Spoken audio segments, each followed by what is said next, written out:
Esa noche se fue a dormir más cansado de lo normal y prueba de esto fue los sueños que empezó a tener muy pronto después de haberse quedado dormido.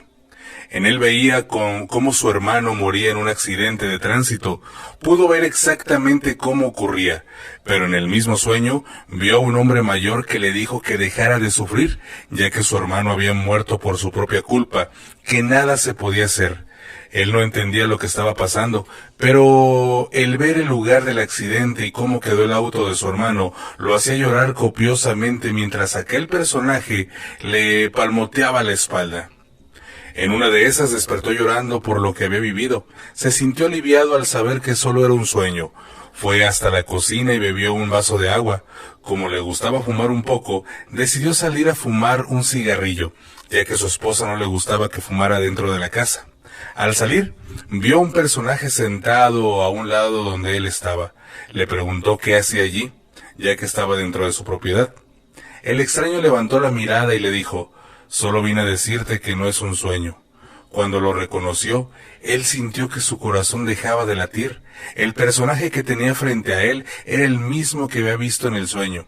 Quiso preguntarle qué estaba pasando, cómo podía él estar en el sueño y en la realidad, pero aquel personaje desapareció ante sus ojos, dejándolo con una inquietud y una zozobra que no iba a ser capaz de manejar.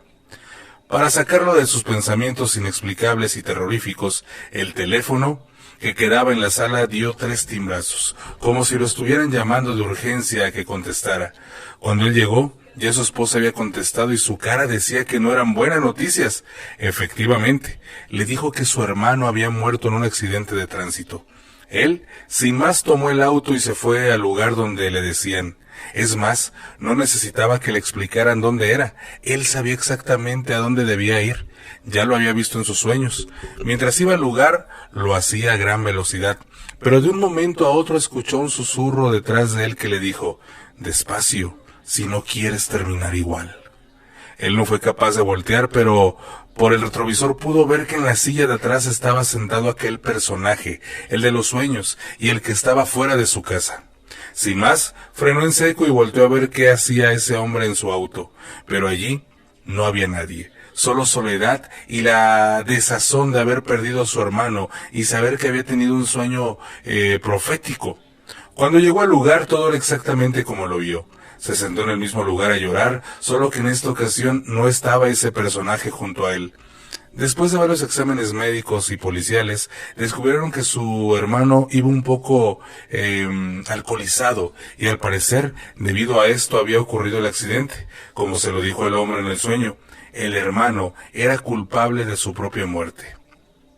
Eran muy unidos y sufrió bastante con aquella pérdida, pero nunca más volvió a soñar con aquel hombre, ni a tener un sueño profético como el que vivió aquella vez.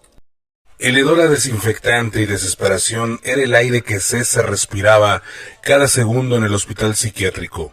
A simple vista, con su semblante tranquilo y sus modales educados, nadie diría que este hombre de estudios avanzados era un recluso en el pabellón de alta seguridad. Pero la realidad, como una sombra viscosa, se manifestaba cada 2 noches. Sin importar las precauciones, la puerta de acero cerrada con doble cerrojo, las correas de la camisa de fuerza apretando su torso, al amanecer siguiente, César aparecía cubierto de inexplicables rasguños y amoretonamientos. Los enfermeros con miradas nerviosas documentaban los hechos sin encontrar explicación lógica alguna. Y lo peor, lo que helaba la sangre incluso al personal más curtido, eran los susurros guturales, las risas estridentes y las súplicas aterradoras que emanaban de la habitación durante la noche. Voces múltiples, demoníacas en su tono y contenido, que parecían retorcer al propio aire. Elena, su esposa, recordaba con un nudo en la garganta los días de gloria. César, un arquitecto brillante con un futuro prometedor. Su hogar era remanso de paz y ambición compartida. Todo se desmoronó con la fatídica compra de aquella vieja tabla Ouija en una tienda de antigüedades. Al principio, fueron juegos inocentes, preguntas banales, pero pronto las respuestas se volvieron oscuras, amenazantes, y la personalidad de César comenzó a fracturarse. Él empezó a hablar de ellos. de pequeños seres sombríos que lo rodeaban, a los que llamaba Ewald. Al principio, Elena lo atribuyó al estrés, al cansancio, pero las noches se llenaron de susurros en la oscuridad, de objetos que se movían solos, de una atmósfera densa y opresiva. El miedo la consumió lentamente hasta que la cordura le dictó una dolorosa decisión: internar a César. Lo amaba, pero el terror de lo desconocido la había paralizado. La muerte de César, ocurrida una noche sin testigos, dejó un vacío helado y un sinfín de preguntas sin respuesta. Los informes médicos no arrojaron luz sobre las misteriosas heridas. Para Elena, la pesadilla no terminó con su muerte. Empezó a verlos, sombras fugaces en las esquinas de los ojos, susurros indistintos en el silencio de la noche, las mismas cosas que César describía. Los pequeños demonios, los Ewald, ahora danzaban en los márgenes de su visión. Y luego, las visiones de César. Lo veía en sueños, a veces despierta en la penumbra de su habitación, apresado por figuras grotescas, encadenado y gritando en un idioma incomprensible.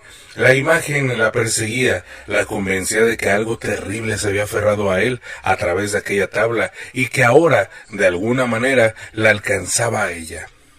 La idea de un exorcismo rondaba su mente como un espectro. Sentía la necesidad imperiosa de liberarse de esta oscuridad que la envolvía, pero el miedo la atensaba, un miedo frío y punzante por su pequeño hijo.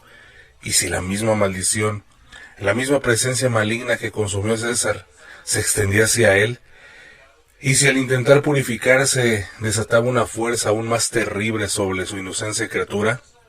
Elena vivía en un limbo de terror y culpa, acosada por los fantasmas de su pasado y la amenaza invisible de un futuro sombrío. Cada sombra danzante, cada susurro en la noche, era un recordatorio de la tragedia de César y la creciente certeza de que ella también estaba atrapada en una pesadilla que apenas comenzaba. El eco de las voces demoníacas que atormentaron a su esposo resonaban ahora en su propia mente.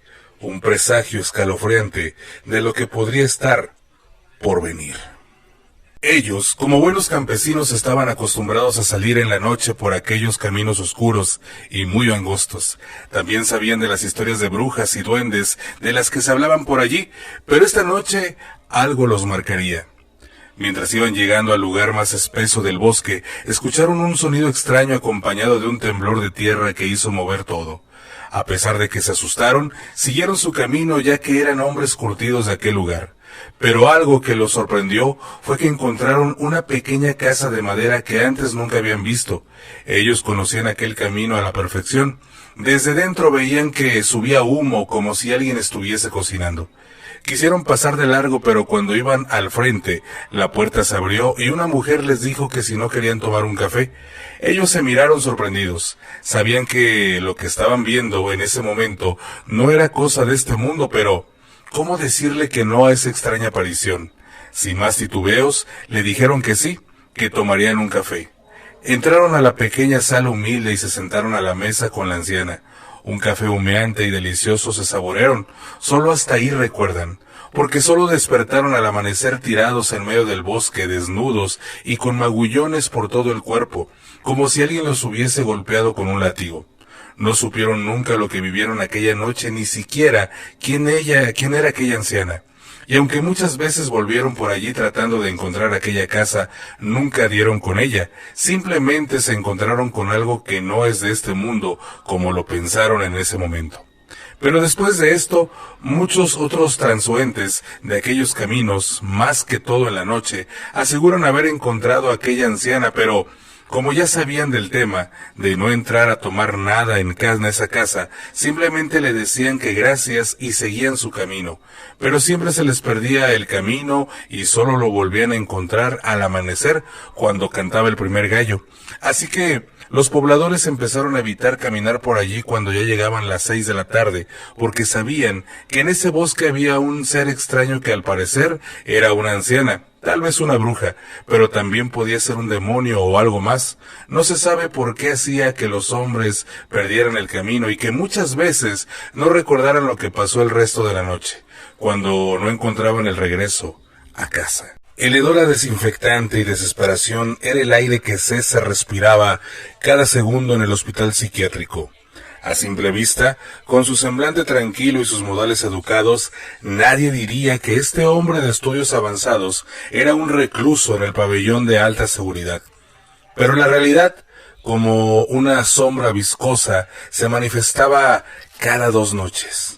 Sin importar las precauciones, la puerta de acero cerrada con doble cerrojo, las correas de la camisa de fuerza apretando su torso, al amanecer siguiente, César aparecía cubierto de inexplicables rasguños y amoretonamientos. Los enfermeros con miradas nerviosas documentaban los hechos sin encontrar explicación lógica alguna. Y lo peor, lo que helaba la sangre incluso al personal más curtido, eran los susurros guturales, las risas estridentes y las súplicas aterradoras que emanaban de la habitación durante la noche. Voces múltiples, demoníacas en su tono y contenido, que parecían retorcer al propio aire. Elena, su esposa, recordaba con un nudo en la garganta los días de gloria. César, un arquitecto brillante con un futuro prometedor. Su hogar era remanso de paz y ambición compartida. Todo se desmoronó con la fatídica compra de aquella vieja tabla Ouija en una tienda de antigüedades. Al principio fueron juegos inocentes, preguntas banales, pero pronto las respuestas se volvieron oscuras, amenazantes, y la personalidad de César comenzó a fracturarse. Él empezó a hablar de ellos, de pequeños seres sombríos que lo rodeaban, a los que llamaba igual. Al principio, Elena lo atribuyó al estrés, al cansancio, pero las noches se llenaron de susurros en la oscuridad, de objetos que se movían solos, de una atmósfera densa y opresiva. El miedo la consumió lentamente hasta que la cordura le dictó una dolorosa decisión: internar a César. Lo amaba, pero el terror de lo desconocido la había paralizado. La muerte de César, ocurrida una noche sin testigos, dejó un vacío helado y un sinfín de preguntas sin respuesta. Los informes médicos no arrojaron luz sobre las misteriosas heridas. Para Elena, la pesadilla no terminó con su muerte.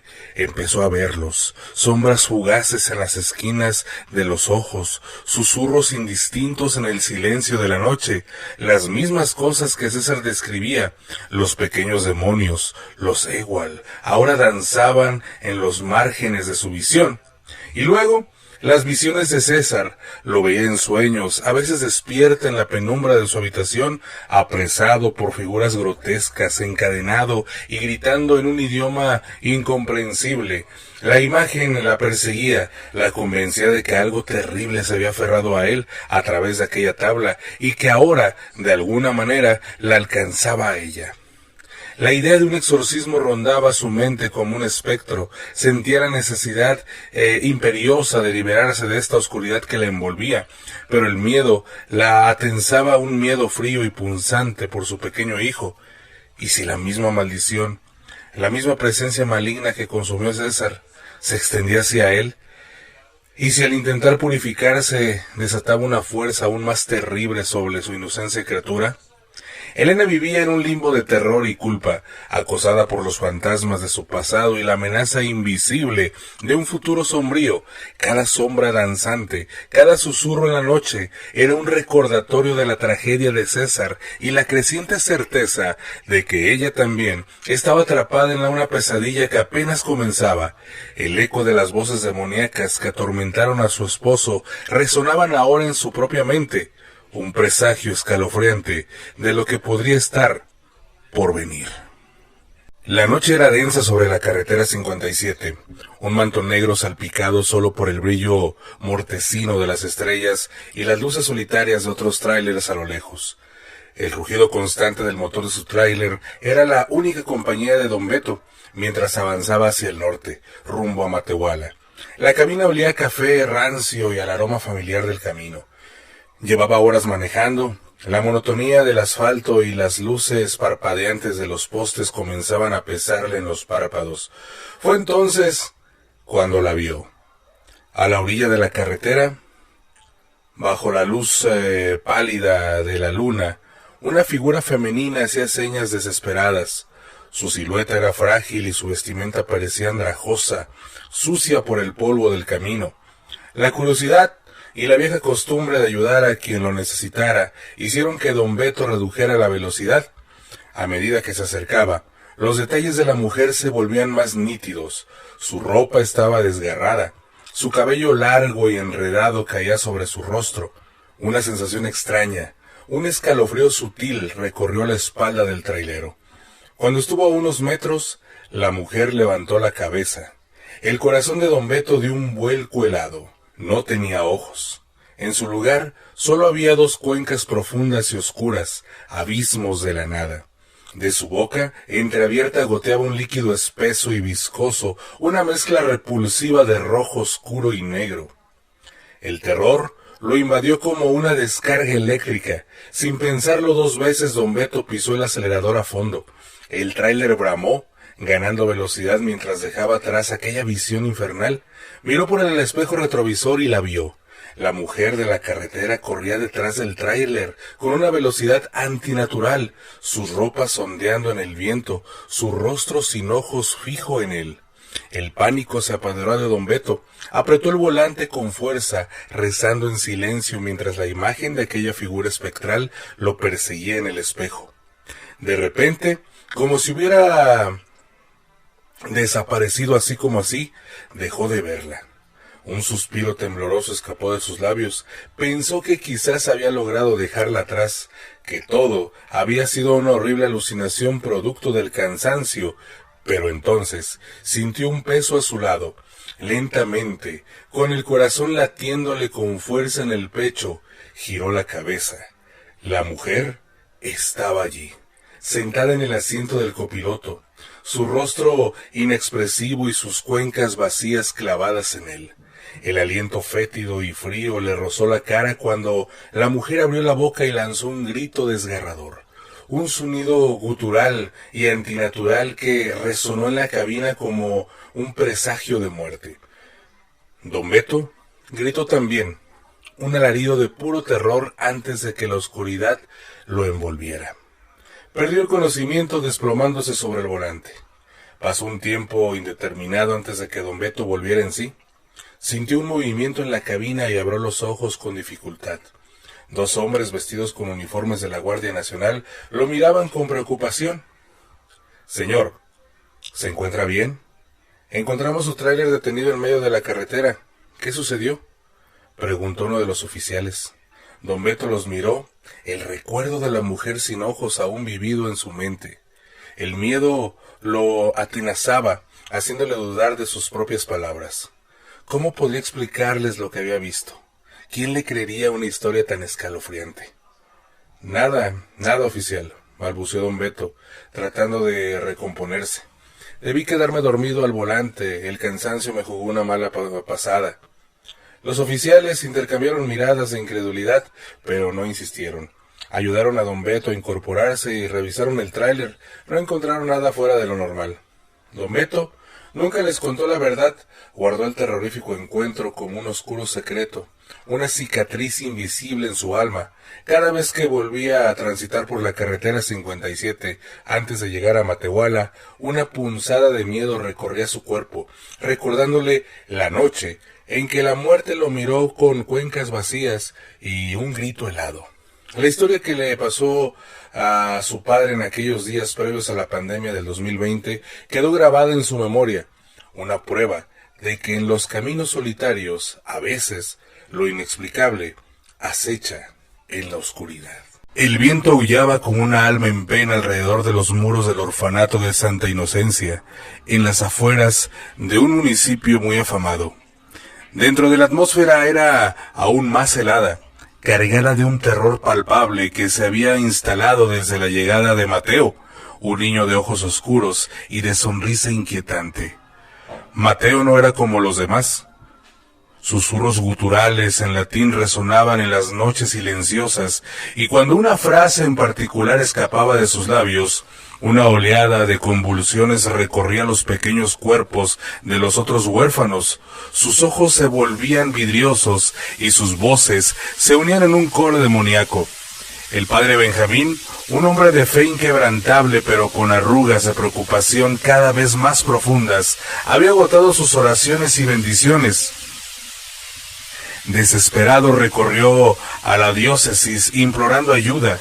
La respuesta llegó en la forma de dos sacerdotes, el padre Esteban, joven y fervoroso, y el padre Javier, un hombre corpulento con la mirada curtida y cicatrices apenas visibles bajo su sotana.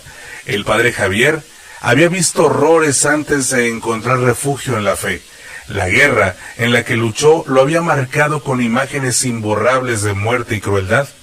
Al ver a Mateo pálido y con una fuerza antinatural, retrocediéndole el rostro en una mueca infernal, sintió un escalofrío que no prevenía del frío del orfanato. La primera noche fue un infierno. Mateo, atado a una cama por la fuerza de varios hombres, escupía maldiciones en latín arcaico, cuando pronunció la frase fatídica, «Voce steis fili tenebrarum».